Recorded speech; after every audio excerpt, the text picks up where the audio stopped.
క్రీస్తునందు ప్రియ దేవుని పిల్లలారా, దేవుని సొత్తైన పిల్లలారా, మంచివారు సైతం చెడ్డవారు సైతం అందరూ కూడా ఆయన పిల్లలే.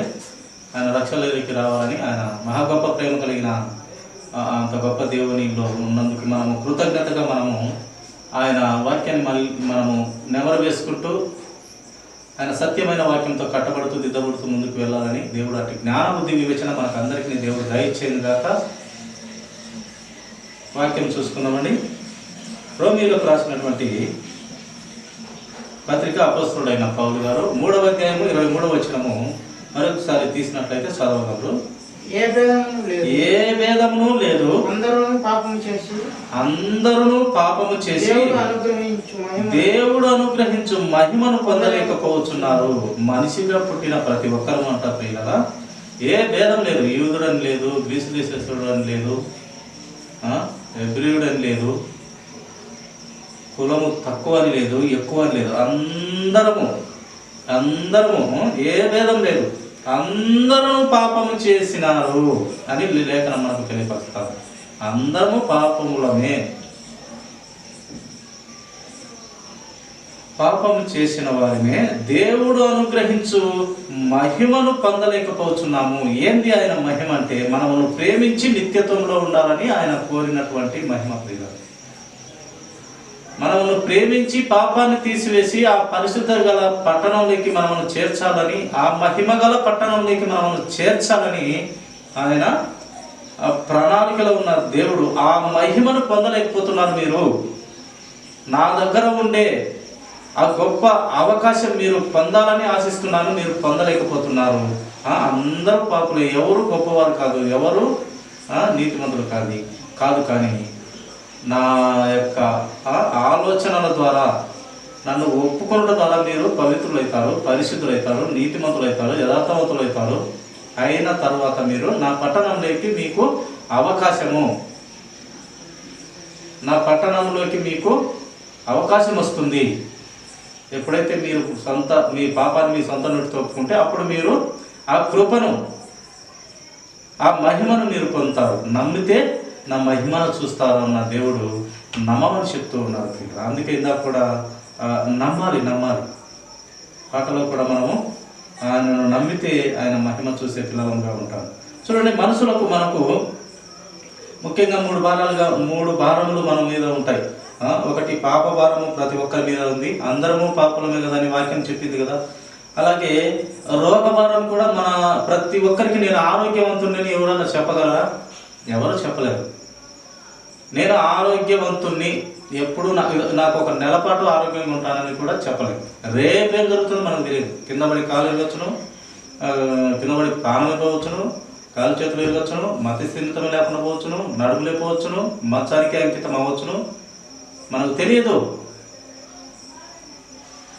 కనుక ఈ యొక్క రోగభారం మన మీద ఉంది, అలాగే పాపభారం మన మీద ఉంది, అలాగే రుణభారం కూడా మన మీద ఉంది. అప్పులు కానివ్వండి, రుణం. ప్రతి ఒక్కరికి అప్పు లేని మనిషి ఎవరన్నా ఉంటారా? జీవితంలో ఏ మనిషినైనా అడగండి, నేను అప్పు లేకుండా బ్రతికినాను అని ఎవరైనా చెప్పండి. ఎవరు చెప్పలేరు. లేక నేను రోగం లేకుండా బ్రతికినాను అని ఎవరైనా చెప్పండి. ఎవరు చెప్పలేరు.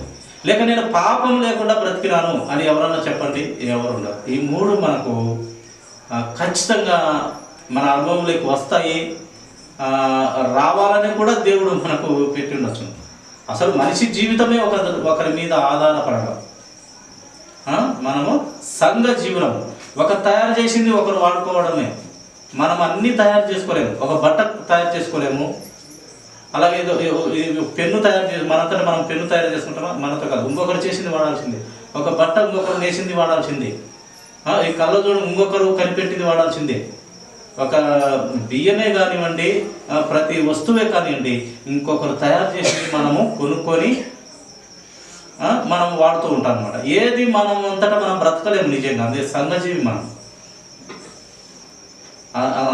ఎవరో ఒకరు కనిపెట్టిందని మనం అనుభవించే పిల్లలని. ఆరోగ్యమే బాగా. ఒకరు వైద్య రంగంలో బాగా, దేవుడిచ్చినటువంటి ఆ జ్ఞానంతోనే వైద్య రంగంలో నిపుణులై మనకు ఆరోగ్యం అందిస్తారు. కనుక మనము సంఘజీవులు నమ్మటం ప్రతి ఒక్కటి మనము. అందుకే ఒకరినొకరు ఇదేమ్మా ఏమే పుల్లకూర, ఇదమ్మా ఇంకో కూర అన్నట్టుగా బ్రతకవలసిన వారిని ఇరుగు పొరుగు కానీ. అందుకే ముఖ్యంగా దేవుడు మనకు ధర్మశాస్త్రం అంతా కూడా ప్రేమతో ముడిపడి ఉన్నది అన్నట్టు ఒకరినొకరు ప్రేమ కలిగి ఉండండి. ఇరుగు పొరుగు వారు కానీ ప్రతి సహోదరులు మీరు ఒకరినొకరు గౌరవించుకోండి, ప్రేమించుకొనుడి అని మనకు తెలియజెప్తుంది. కనుక ఈ పాపభారంగా చూడండి, మనకు అందరము పాపం చేసిన వారు. చూడండి మరొక మాట చూస్తాము, అదే రోమీయులకు రాసినటువంటి పత్రిక 3వ అధ్యాయము 11వ వచనము చదువునైనా.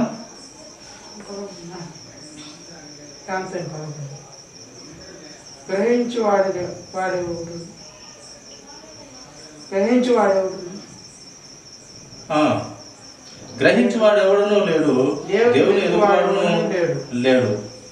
కనుక గ్రహించే మనసు మనకు లేదు ప్రియుల. అలాగే అందరూ త్రోవ తప్పి ఏకంగా పలికిమాలిన వారిపై ఉన్నాము, కానీ దేవుడు మేలు చేయవాడు లేడు, ఒక్కడు లేడు. ఎవరు నీతిమంతులు లేడు, అందరము పాపం చేసిన వారమే. నీతిమంతులు లేడు, ఒక్కడును లేడు అని వాక్యం సెలవిస్తున్నట్టుగా దేవుడిని వెతుకువారు ఎవరు లేరంట, నీతిమంతులను ఎవరు లేరంట. ఇందాక అందరము ఏ భేదం లేదు, అందరూ పాపం చేసిన వారే అని చెప్తూ ఉంది గ్రంథం. ఈ పాపం ఎలా పోవాలి మనకు?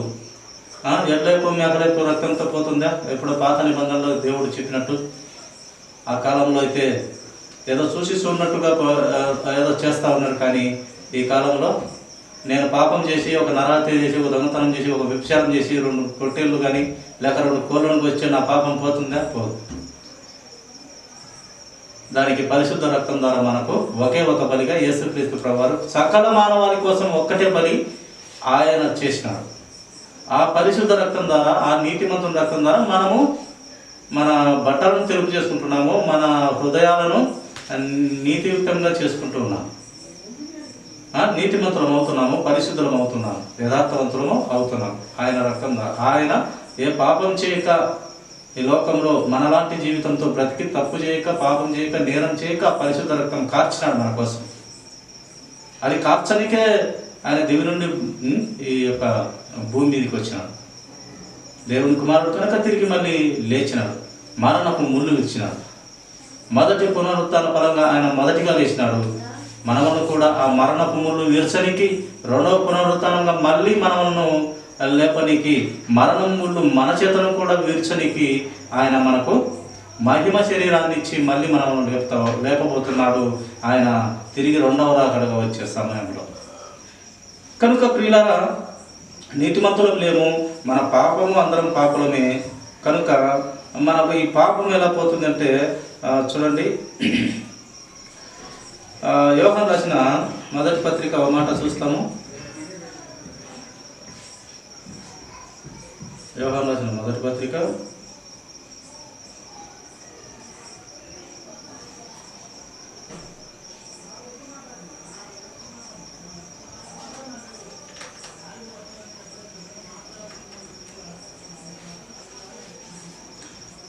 9వ వచనం ఒక మాట చదువుకుందామండి. యోహాను రాసిన మొదటి పత్రిక 1వ అధ్యాయం 9వ వచనం. మన పాపములను మనము ఒప్పుకొనిన యెడల ఆయన నమ్మదగిన వాడును నీతిమంతుడును. ఎవరైనా? యేసుక్రీస్తు ప్రభువారు నమ్మదగిన వాడును, ఆయన నీతిమంతుడును. కనుక ఆయన మన పాపములను క్షమించి సమస్త దుర్నీతి నుండి మనను పవిత్రులుగా చేస్తూ ఉన్నాడు. ఈ ఆయన ద్వారా తప్పితే మనిషి పాపము ఏ గొర్రెలు, మేకలు, కుక్కలు, కోళ్ళు, పక్షులు, కీటకాలు ఏ దానితో పోదట. ఆయన రక్తం ద్వారానే మనము మన బట్టలను తెలుపు చేసుకుంటున్నాము, నీతిమంతులం అవుతున్నాము, పరిశుద్ధులం అవుతున్నాము, యథార్థవంతులం అవుతున్నాము, ఆయన పట్టణానికే వారసులం అవుతున్నాము. నా స్వాస్థ్యము మీరు, నా ఆస్తి మీరు నా దగ్గర ఉండాలి. ఆ అగ్నిలో కాదు, ఆ పాతాళంలో కాదు, నా దగ్గర ఉండాలి. నా పిల్లలుగా మీరు నా మాట విని నా పవిత్రత ధరించుకొని నా వద్ద ఉండాలి అని దేవుడు మనకు తెలియపరచు. ఈ పాప భారం అంతా ఆయన మోచాడు. మన పాప భారం అంతా ఆయన భుజాల మీద శాపముగా, ఆయన శాపమైపోయినాడు. ప్రియులారా, అంత మంచి యేసుక్రీస్తు ప్రభువారు ఆయన. ఆయనను అర్థం చేసుకుంటే చాలా గొప్పదైన దేవుడు ప్రియుల యేసుక్రీస్తు ప్రభువారు. కరుణ కలిగిన దేవుడు, దయా కలిగిన దేవుడు, కృప కలిగిన దేవుడు, మహిమ కలిగిన దేవుడు, ఉన్నవాడు అనువాడు, ఆది అంతము లేనివాడు, గొప్ప దేవుడు మన క్రీస్తు ప్రభువారు. భూత భవిష్యత్తు కాలం కూడా రేపు ఏమి జరుగునో, 10 సంవత్సరాల తర్వాత ఏమి జరుగునో ఎరిగినటువంటి గొప్ప దేవుడు మన యేసుక్రీస్తు ప్రభువారు. కనుక మన పాపం ఆయన రక్తం ద్వారానే పోతుంది ప్రియుల. చూడండి హెబ్రీ రాసిన 14 మాట చూడండి, రక్తము దీనివల్ల పోదంట. హెబ్రీ రాసినటువంటి పత్రిక అపోస్తలుడైన పౌలు గారు 10వ అధ్యాయము 4వ వచనము, ఏలయనగా ఎడ్ల యొక్కయు మేకల యొక్క రక్తము పాపములను తీసివేయుట అసాధ్యము. ఎడ్లు మేకల రక్తముతో పాపము పోదు, పరిశుద్ధ రక్తంతో పాపం పోతుంది. నీ సొంత నోటితో ఒప్పుకుంటే నీ పాపము, నా పాపము, అందరి పాపము తొలగించబడతాయి. తొలగించబడినాక నీవు ఒప్పుకున్నాక, తొలగించబడినాక నీవు మళ్ళీ కుక్క వాంతికి చేసి తిరిగి దాని తిరుగులాగునా నీవు తిరగవద్దు. ఒక పంది బాగా కడిగి ఆడ పక్కన పెడితే మళ్ళీ ఏమవుతుంది, ఆ పంది మళ్ళీ ఆ బురదలోకే వెళ్తుందంట. ఆ పంది స్వభావంతో నీవు ఉండకూడదు, లేక ఆ కుక్క స్వభావంతో నీవు ఉండకూడదు. రక్తంలో కడగబడిన బిడ్డవి, పవిత్రత అంటించుకున్నటువంటి గొప్పవాడవు. నా దృష్టి నీ మీద పడింటే, నా ఆలోచన నీ లేకొచ్చిందంటే నీవు గొప్పవాడవు, గొప్ప దానవు, ఆ రాజ్యానికి అర్హురాలివి నీవు, అర్హుడవు నీవు. అందుకే ఆయన అంటున్నాడు, నా స్వాస్థ్యము, నా ఆస్తి అంటున్నాడు దేవుడు మనము. ఎందుకయ్యా మన చేతనే ఆయన ఆస్తి మనమేంది? సర్వ సృష్టికర్త అయిన దేవుణ్ణి మనము నీతిమంతులుగా ఉండి మన సొంత నోటితో ఆయనను అక్కడ మహిమపరచాలి. మన తండ్రి దేవుణ్ణి, కుమారుని దేవుణ్ణి, పరిశుద్ధాత్మ దేవుణ్ణి. మనుషుల ద్వారా ఆయన మహిమపరచబడాలి. ఆ మనిషి ఎలా ఉండాలంటే, ఆ పట్టణంలో చేరబోయే మనిషి ఎలా ఉండాలంటే పవిత్రతంగా, యథార్థంగా ఉండాలి. ఉన్నట్లయితే ఆ పవిత్రత, యథార్థత కలిగిన మనిషి నోటి నుండి దేవుడు స్తుతింపబడాలి, మహిమపరచబడాలి, నిత్యము కొనియాడబడాలి. ఆయన సన్నిధిలో మనము ఆనందించి ఆ సృష్టికర్తను, ఆ పరమ పవిత్రుని మనము పూజించే పిల్లలంగా ఉండాలని ఆయన కోరుతూ మనము ఇష్టపడి పాపంలో ఉన్న లేవనెత్తుతున్నాడు. లేవనెత్తి అక్కడికి చేర్చుకుంటూ ఉన్నాడు ప్రియుల. అలాగే చూడండి, ఈ మాట చదువుకున్నదే, తెలిసిన మాట అందరికి. లూకాసు వార్త 5వ అధ్యాయం 24వ వచనము మాట ధ్యానించుకుందాము. వెంటనే వాడు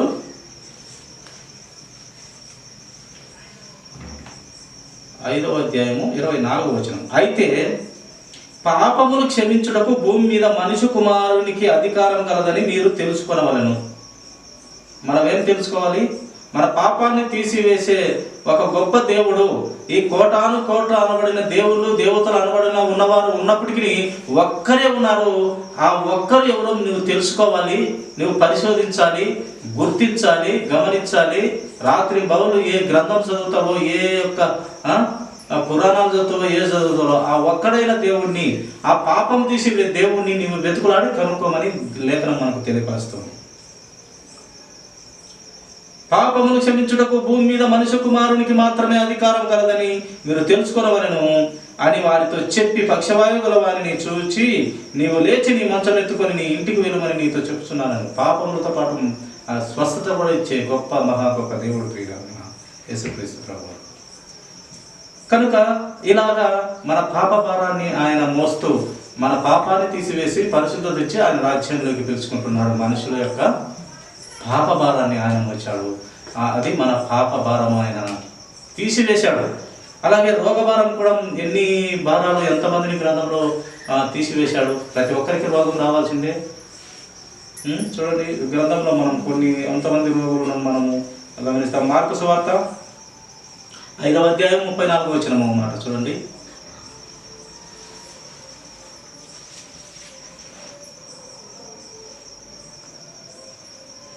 అందుకైన కుమారి, నీ విశ్వాసము నిన్ను స్వస్థపరచెను, సమాధానం గల దాని వైపు నీ బాధ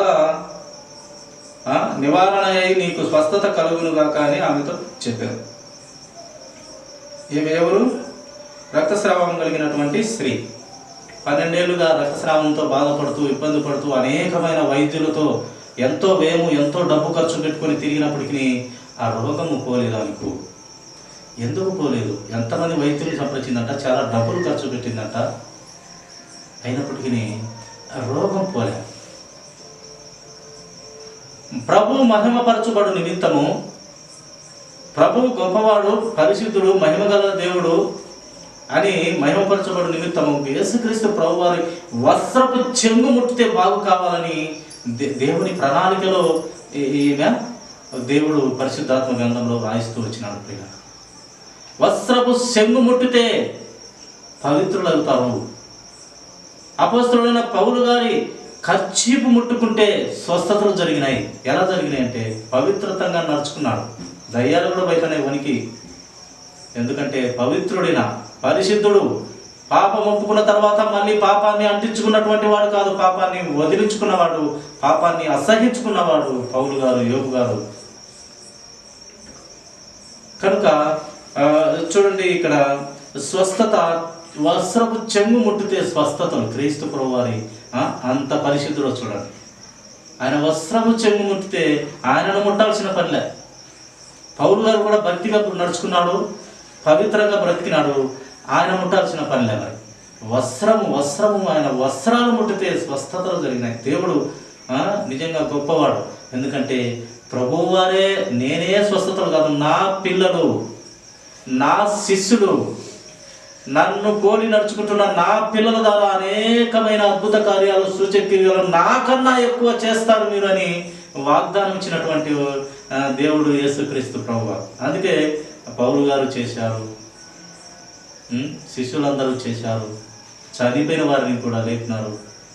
ఇది ఆయన శక్తి బలము గొప్పది.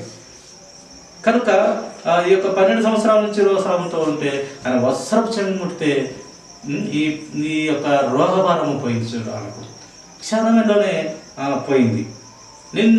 నీ విశ్వాసం నిన్ను స్వస్థపరిచను. అమ్మా, ఇంతమందిలో, ఇంత గుంపులో, నా చుట్టూ ఇంతమంది జనం ఉంటే నువ్వు ఎలా వచ్చి నన్ను తాకావో, ఏ ఆలోచనతో నీవు నన్ను ముట్టావో, నీ విశ్వాసము గొప్పది, నీవు స్వస్థత పొందావు, సమాధానంతో ఇంటికి వెళ్ళమ్మా, ఏం పర్వాలేదు. నీ విశ్వాసము, నీ ఆలోచన ఏం చేసినావు? నా వస్త్రపు చెంగు ముట్టితే బాగవుతానని నమ్మినావు కదా. నీ హృదయంలో నీ విశ్వాసం నిన్ను రక్షించింది. నేను కూడా కదా, నీ విశ్వాసం నిన్ను రక్షించింది అన్నాడు దేవుడు. ఆడ ఏమని రాసినాడు చూడండి, నీ విశ్వాసము నిన్ను స్వస్థపరిచిన అన్నాడు. నేను స్వస్థపరిచిన అని చెప్పలేదు. చూడండి యేసు ప్రభువు, అది విశ్వాసత పరిణతి. ఆమె ఎంతో డబ్బులు ఖర్చు పెట్టింది, ఎన్నో వైద్యులకు తిరిగింది. ఆయన ఆ పవిత్రుని వస్త్రం ముట్టితే చాలనుకున్నది విశ్వాసము. అందుకే ఆవగింది అంత విశ్వాసం ఉంటే ఇలాంటి అద్భుత కార్యాలు చూస్తాం. నమ్ముట నీ వలనైతే సమస్తము నీకు సాధ్యమే. నమ్మితే నా మహిమ చూస్తాను అని మరియమ్మతో చెప్పినట్టు, లేక మార్తతో చెప్పినట్టు నమ్మాలి. క్రీస్తు ప్రభువుని నమ్మాలి ప్రియులారా. అలాగే చూడండి, అలాగే నయమానైనటువంటి కుష్ఠరోగితో ఉన్నటువంటి ఆయన కూడా భక్తుని ద్వారా, దేవుని భక్తుని ద్వారా ఆయన నయమైపోయినాడు. కుష్ఠరోగి నుండి ఆయన ఆరోగ్యం పొందుకున్నాడు, ఈ రోగభారం నుండి బయటపడినాడు. కనుక మన పాప భారాన్ని తీసేది యేసుక్రీస్తు ప్రభువారే, మన రోగాలను తీసేది నిజంగా మనకు మొరపెడితే మన రోగాలను తీసివేస్తాడంట ప్రియులారా. చూడండి, కీర్తనల గ్రంథము 30వ అధ్యాయం 2వ వచనం మాట చదవండి, ఏమనిందో. కీర్తనల గ్రంథము 30వ అధ్యాయము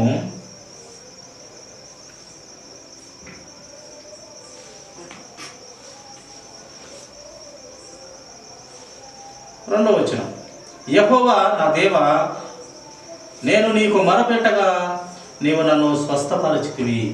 నిజంగా మొరపెట్టితే, నిజముగా మొరపెట్టినను స్వస్థతలు జరుగుతాయి. నిజముగా మొరపెట్టాలంట దేవునికి. ఏదో మోకాలు మేము ప్రార్థన చేస్తున్నాం అన్నట్టు కాదు. ఫస్ట్ మన హృదయాన్ని దేవునికి సమర్పించుకుంటే, నిజంగా మొరపెడితే, చూడండి ఇక్కడ భక్తుడు, యెహోవా నా దేవా, నేను నీకు మొరపెట్టగా నీవు నన్ను స్వస్థపరచితివి అని వాక్యము చూడండి.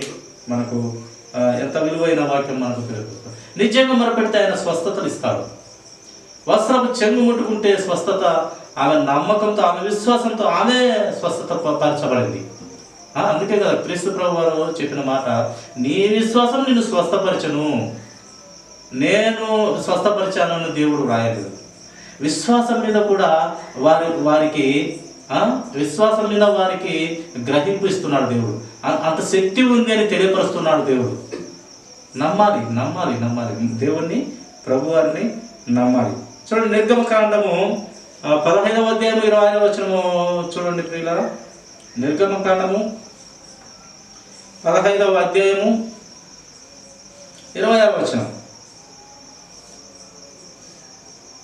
మీ దేవుడైన యెహోవా వాక్కును శ్రద్ధగా విని ఆయన దృష్టికి న్యాయమైనది చేసి, ఆయన మాటను చక్కగా విని శ్రద్ధగా విని ఆయన దృష్టికి న్యాయమైనది చేస్తే,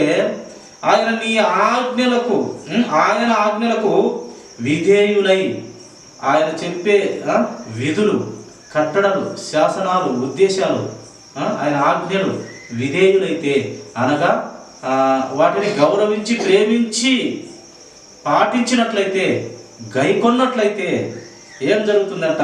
విధేయులై ఆయన కట్టడలన్నిటినీ అనుసరించి నడిచిన ఎడల, కట్టడలన్నిటినీ నడచాల్సిందే. ఒక్కటి మిస్ అయినా మనకు ప్రాబ్లమే. అన్నీ ఆయన కట్టడలు అన్నీ కూడా నడిచినట్లయితే, విధేయత కలిగి నడిచినట్లయితే, నమ్మిక ఉంచి నడిచినట్లయితే, విశ్వాసం కలిగి నడిచినట్లయితే, నేను ఐగుప్తీయులకు కలుగజేసిన రోగములలో ఏది నీకు రానియను. చూడండి, ఐగుప్తులో అంట రోగాలు పెట్టినాడు, ఇక్కడ కొంతమందికి రోగాలు, అక్కడ దోమలు విపరీతంగా తిరుగుతున్నాయి, లేదా కప్పలు లేక పాములు, కానీ ఇక్కడ ఈ దేశంలో లేవు. ఏమంటే ఇది మనకు దేవుని శక్తి తెలియపరచుటకు దేవుడు ఆ విధంగా మనకు వ్రాయించినాడు. ప్రియుల, నమ్మితే నీ రోగం తీసివేస్తాను అంటున్నాడు. ఐగుప్తీయులకు కలుగజేసిన రోగములలో ఏది మీకు రానియను, అక్కడ ఉన్నటువంటి రోగాలు మీ మీదికి రాయను. మీరు అట్లయితే ఎలా ఉండాలి? నా ఆజ్ఞలను పాటించాలి, ప్రతి ఆజ్ఞను గౌరవించాలి, ప్రేమించాలి, ప్రేమించిన ప్రకారము గైకొనాలి, పాటించాలి. అలాగే చూడండి, నిన్ను స్వస్థపరచు యెహోవాను నేనే అనేను. మనం అందరినీ స్వస్థపరిచే దేవుడు ఆయనే. మనకు ఇస్తాడు దగ్గుపడిశములు, జ్వరాలు, టైఫాయిడ్, కొత్త జ్వరాలు. అప్పుడన్నా ఉంటే జ్వరాలని గ్రంథంలో రాయబడింది, కానీ టైఫాయిడ్, మలేరియాలు, డెంగ్యూలు, ఏంటో ఇప్పుడు కొత్త పేర్లు మరీ పెట్టే వైద్యులు కనుగొంటున్నారు, కొత్త జ్వరాలు. నిన్ను స్వస్థపరచు యెహోవాను నేనే అంటున్నాడు. మనకు పెడతాడు, మళ్ళీ తీసివేస్తాడు. జ్ఞానం ఇస్తాడు. ఈ జ్వరాల ద్వారా, ఈ పిల్లలు పుట్టడం ద్వారా, వారిని సాకి సంతరించటము, ఎంత ఓర్పు కలిగి బ్రతకాలి. 10 రూపాయలు ఎత్తి పెట్టుకోవాలి, ఎందుకంటే చిన్నపిల్లలు ఉంటారు, చీటికి మాటికి వారిని ఈరిని అడిగితే ఇవ్వరు. నీకు జ్ఞానము ఇస్తాడు, ప్రతి విషయాన్ని నీకు తెలియపరిచి, నీకు రుచి చూపించి అనుభవ జ్ఞానం ఇస్తాడు దేవుడు ఈ లోకంలో ప్రతి విషయంలో. అందుకు మనకు రోగాలు వస్తాయి, ఇరుకులు వస్తాయి, ఇబ్బందులు వస్తాయి. మహాభక్తులు సైతం మరణకరమైన రోగాలతో చనిపోయినారు. ఎందుకంటే దేవుడు ఆ టయానికి పిలుచుకుంటే ఏదో ఒకటి పెట్టి అందరము వెళ్ళాల్సిన వారిని, ఏదో ఒక రోగం ఉండాల్సిందే. ఆ రోగంతో మనము ఎల్లకాలం బ్రతుకుతామా? మీ పితరులు ఎల్లకాలం నాతో ఉందిరా. సరే, దేవుడు చనిపోయిన వారిని బ్రతికించినాడు, చాలామందిని బ్రతికించాడు ఆయన. ఆయన మాత్రమే కాదు, శిష్యులు కూడా బ్రతికించారు. ఆ బ్రతికించిన వారు మళ్ళీ చనిపోకుండా అలాగే ఉన్నారా? లేదే. అందరం చనిపోవలసిన వారమే. నిజమైన మరణం ఆ రెండవ మరణానికి వెళ్లకుండా దేవుడు కాపాడతాడు. ఈ మొదటి మరణము అనగా ఈ శరీరానికి సంబంధించిన, ఈ దేహానికి సంబంధించిన మరణము మనకు అంత ప్రాబ్లం లేదు. కానీ రెండవ మరణమైన ఆ పాతాళంలో, అగ్నిగుండంలో రెండవ మరణం తప్పించబడితే మనకు మంచిది. ఆ మరణంలో నుండి మనము బయటపడాలి. ఆ మరణంలో నుండి బయటపడాలంటే యేసుక్రీస్తు ప్రభువారు నిజమైన దేవుడని, మన పాపాలను ఒప్పుకొని నిజమైన దేవుడని ఒప్పుకున్నట్లయితే క్షణం అంటే క్షణం లేట్ చేయక మన పాపాలను తీసివేసే గొప్ప దేవుడుగా మనకు దేవుడు కనపడుతూ ఉన్నాడు పిల్లల. కనుక ఇలాగ మన పాప భారము, మన అనారోగ్యత సంబంధమైన ఆరోగ్య భారము కూడా, ఈ రోగ భారము మా దేవుడు తీసివేసే దేవుడుగా, పాప భారం తీసివేసే దేవుడుగా, రోగభారం తీసివేసే దేవుడుగా మనకు కనపడతాడు. అలాగే మనకు రుణభారం కూడా దేవుడు తీర్చాడు. గ్రంథంలో కూడా ఒకరు అప్పులతో ఉంటే దేవుడు ఆ ఇంటికి భక్తుని పంపించి ఆ నూనె ద్వారా అతని అప్పులు తీర్చినట్టుగా మనం గ్రంథంలో చూస్తాం. ఆయన అన్నీ తీర్చువాడు, సమస్తము ఆయన చేయగలిగినవాడు. మనిషికి మరొక మనిషికి మనము అప్పుగా ఉంటాము, దేశానికి మరొక దేశానికి కూడా అప్పుగా ఉంటాము. ఈ అప్పులు చేసేటప్పుడు చాలా సులువుగా చేస్తాం, కానీ తీర్చేటప్పుడు చాలా కష్టంతో పడుతుంటాం. ఏ విధంగా అప్పు తీసుకున్నప్పుడు ఎంత ఉత్సాహంగా సంతోషంగా తీసుకుంటున్నావో అదే ఉత్సాహంతో వారి సొమ్ము ఇవ్వటకు నీవు ఆ ఉత్సాహంతోనే ఉండాలి. ఫస్ట్ తీసుకునేటప్పుడు ఎంత వినయంగా అడుగుతాం, ఎంత ఇబ్బంది పెట్టకుండా అడుగుతాం. ఇచ్చేటప్పుడు మటుకు ఏం చేసుకుంటావో చేసుకో నానాగా మాట్లాడుతుంటాం. కానీ ఈ తీసుకునే ఉన్నప్పుడు శ్రద్ధ, ఇచ్చేటప్పుడు కూడా అదే శ్రద్ధతో మన రుణాన్ని తీర్చుకోవాలి, ఇవ్వాలి. ఎగరకొట్టే బిడ్డలంగా ఉండకూడదు ప్రియుల. చూడండి, ఎంతోమంది అప్పులు తీర్చలేక ఆత్మహత్యలు చేసుకుంటుంటారు. ఎంతోమంది సతమతం అవుతుంటారు అప్పులతో. అందరికీ ఉంటాయి అప్పులు. అప్పు లేని మనిషి ఎవరు ఉండరు, రోగం లేని మనిషి ఎవరు ఉండరు, అలాగే పాపం లేని మనిషి ఎవరు ఉండరు. వీటన్నిటిని మూడింటి పైన దేవుడు కృప చూపించి బయట వేస్తూ ఉంటాడు. అదే జీవితంగా మనకు నేర్పుతూ ఉంటాడు దేవుడు. చూడండి, చివరి మాట చూసుకుందాము.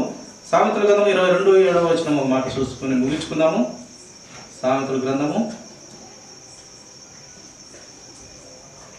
22వ అధ్యాయము 7వ. ఐశ్వర్యవంతుడు బీదల మీద ప్రభుత్వం చేయును, అప్పు చేయువాడు అప్పిచ్చువానికి దాసుడవును. ఐశ్వర్యవంతుడేమో బీదల మీద ప్రభుత్వం చేస్తాడు. డబ్బున్నవాడు డబ్బు లేని వారి మీద ప్రతి విషయంలో వారిని చులకన చేస్తాడు, ఎలాగైనా మాట్లాడతాడు, ధనమున్న అహంకారం చూపిస్తాడు. ఎందుకు ఇలా చేస్తాడంటే వాడు అప్పు ఇచ్చినాడు కనుక ఈ అప్పు తీసుకున్నాడు వానికి దాసుడు.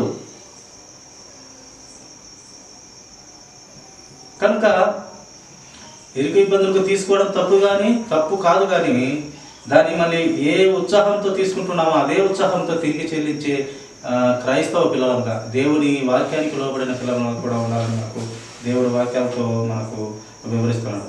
మన అప్పులను తీర్చు దేవుడు ఆయనే, మన రోగము తీర్చేది ఆయనే, మన పాపము తీసేది ఆయనే, సర్వ సృష్టికర్త అయినటువంటి యేసుక్రీస్తు ప్రభువారు. కనుక మనము వాక్యంతో కట్టబడుతూ ప్రతిదినం కూడా కొన్ని మాటలుగా మనం నేర్చుకుంటూ ముందుకు వెళ్తామండి. అటుదైన ఆలోచన, అటుదైన జ్ఞాన బుద్ధి వివేచనలో మనకు అందరికీ దేవుడు అటు ఆలోచన ఇచ్చి ప్రతి ఒక్కరిని ఆయన సంతోషంలో శాంతి సమాధానాలతో ప్రతి కుటుంబాలకు దేవుడు దయచేయను గాక. ఈ కొద్ది మాటలు దేవుడు దీవించును గాక. తను వచ్చినట్లయితే చిన్న